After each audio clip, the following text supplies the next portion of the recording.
Bienvenido a nuestra escalofriante historia sobre el rodaje de El Exorcista, el clásico de terror de 1973 que trazó un nuevo territorio, y alteró para siempre el panorama del género. Más allá de las escenas cuidadosamente coreografiadas que dieron vida a la fascinante narrativa, hubo innumerables eventos imprevistos que subrayaron las corrientes subyacentes verdaderamente aterradoras en juego durante la producción de la película. El Exorcista no era una película cualquiera. Basada en la novela de William Peter Blatty, quien la adaptó él mismo a un guión, su visión fue meticulosamente comisariada por el director William Friedkin.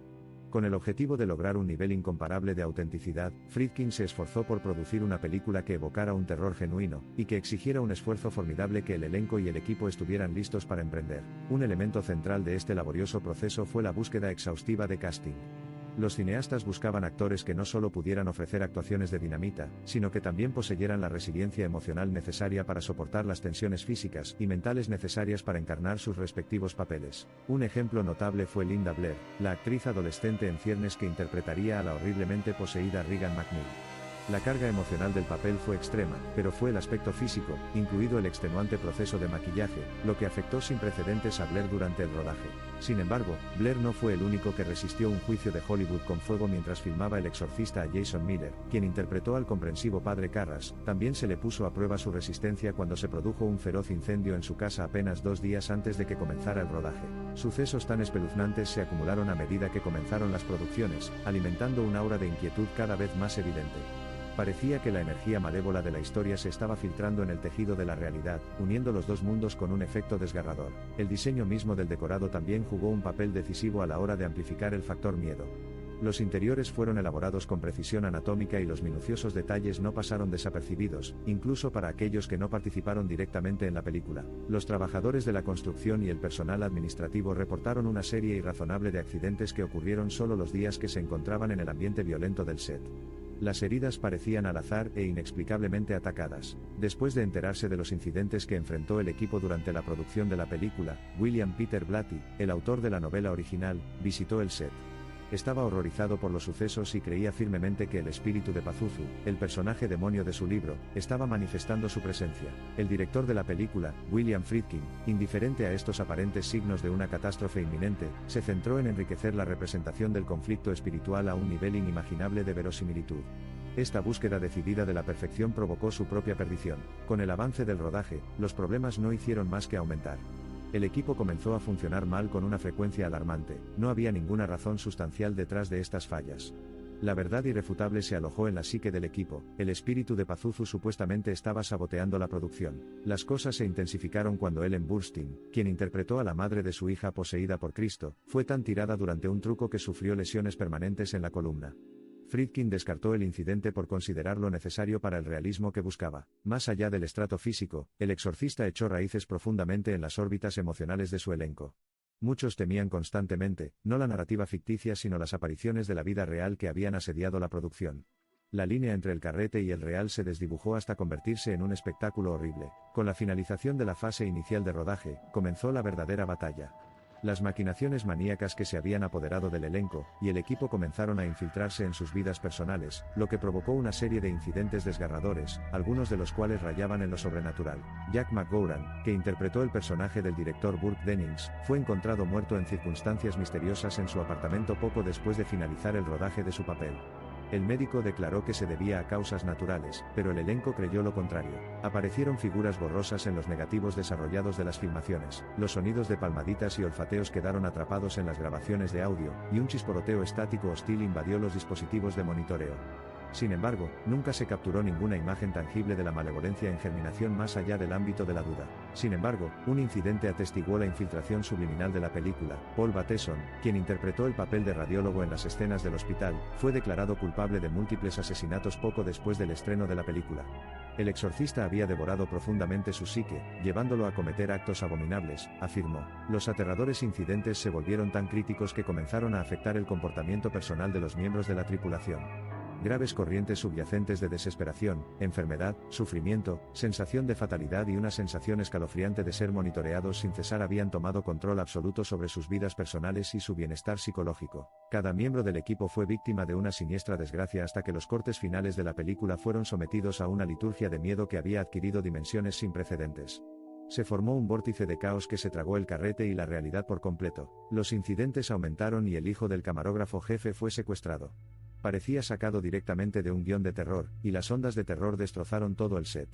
El caos eclipsó el elaborado guión mientras todos luchaban por hacer las paces con el fervor demoníaco que se apoderaba de sus vidas. El montaje final de The Exorcist se estrenó en cines el 26 de diciembre de 1973. Como era de esperar, el espíritu monstruoso de los Pazuzu, al parecer, se negó a ser exorcizado del recinto de las salas de cine. La energía adversa aportada con la proyección de la película y los efectos resultaron catastróficos. La película estuvo a la altura de su reputación de ser una de las películas más malditas de todos los tiempos. La plaga de miembros del cine con problemas y perturbaciones eclipsa las hazañas de la película, y el éxito abrumador por el que fue aclamada en los círculos públicos. Un avance rápido hasta el día de hoy, la saga del tortuoso rodaje de El Exorcista está grabada en los anales de la historia del cine.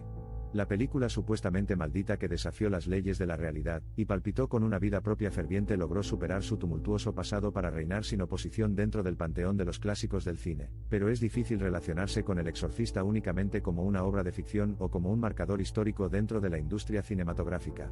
Incluso hoy en día, la mención de la película recuerda las numerosas historias inquietantes de los extraños acontecimientos que giraron en torno a su realización, y continúan asustando a su elenco y a sus defensores hasta la fecha, afirmando un aura de espeluznante imprevisibilidad como ninguna otra película. La historia del Exorcista sirve como un escalofriante testimonio del poder del discurso cinematográfico, y como una parábola crepuscular que nos advierte contra dimensiones inquietantes que trascienden el plano mortal. Es una historia atrapante en la que las fantasías y las realidades a menudo se desdibujan, dejando atrás una imagen residual conmovedora y espectral. Entonces, la próxima vez que te pierdas en el cautivador horror del Exorcista, recuerda, detrás de los convincentes efectos especiales y las actuaciones estelares, yacen verdaderos horrores generados por una energía malévola que pareció, por un tiempo, ser más allá de la comprensión mortal. Al final, la realidad y la pesadilla, en la mayoría de los casos, no están tan alejadas como uno quisiera creer. Sin embargo, la resistente sombra del Exorcista todavía parpadea de manera indeleble ante el horror moderno, siendo un testimonio atemporal del poder de lo macabro y la llama insaciable del terror. Solo podemos arriesgarnos a adivinar las manos desconocidas que dirigieron su problemática producción, y las fuerzas sobrenaturales que pueden haber puesto una mano invisible en su destino. Han pasado más de 40 años, pero el aura de El Exorcista sigue siendo indiscutible. Para una obra, no importa cuán inquietantes o avanzadas puedan ser sus ideas, en última instancia es susceptible a la mano que guía su creación. Incluso ahora, quien baila con demonios debe tener en cuenta la danza que invoca cada vez que invoca la aterradora narrativa de El Exorcista. Sin embargo, una cosa es segura, El Exorcista hizo más que cautivar, emocionar y aterrorizar al mundo. También erosionó las limitaciones de la aceptabilidad, convergiendo lo real con lo surrealista, y liberando la experiencia cinematográfica de las cadenas de su identidad determinista. Entonces, ¿cuál es exactamente el legado del Exorcista? Una mirada superficial al mar de referencias, homenajes y devoluciones de llamadas presentes en el cine de terror contemporáneo nos dice exactamente eso. La película clásica de William Friedkin, debidamente titulada, todavía logra ejercer un control malévolo sobre el público décadas después de su estreno. Mientras bajamos el telón de esta aterradora historia, es pertinente reflexionar sobre el enigma perdurable que es. Si bien algunos podrían descartar la avalancha de sucesos trágicos que asediaron la producción de la película como meras coincidencias, otros, los escépticos más profundos, la cuentan como una advertencia que desaconseja la presunción de invocar fuerzas más allá de la comprensión humana. Independientemente del prisma a través del cual se vea esta obra maestra macabra, continúa ejerciendo una atracción espectral sobre nuestra imaginación colectiva, continuando su reinado como el ejemplo por excelencia del cine de terror. Es precisamente en tales manifestaciones ourobóricas donde reside el atractivo inexplicablemente escalofriante del Exorcista, revisando y revitalizando perpetuamente nuestro diálogo con lo sobrenatural. Con esto cerramos nuestra mirada a los inquietantes fenómenos que ensombrecieron el rodaje del Exorcista. Incluso cuando el tiempo avanza y el panorama del género de terror se transforma continuamente, los marcados paralelos entre la narrativa de la película en sí, y la escalofriante realidad que descubre indican que el esclavo trascendente del Exorcista persistirá durante las generaciones venideras. Sus experiencias cimentaron como una creación trascendental que abarca los reinos de la realidad y lo metafísico. Mientras pisaban las sombrías líneas que separaban la vida y el horror, quedaron completamente absorbidos por los siniestros pliegues de su narrativa, abrazados por la imparable inercia de su aterrador impulso. Una de las conclusiones clave del legado del Exorcista es que constituye más que una simple película o una forma de arte convencional. De hecho, marca un verdadero hito en la historia del mito cultural, una parte intratable de nuestra conciencia, y de la memoria y los sentimientos compartidos que asociamos con ella.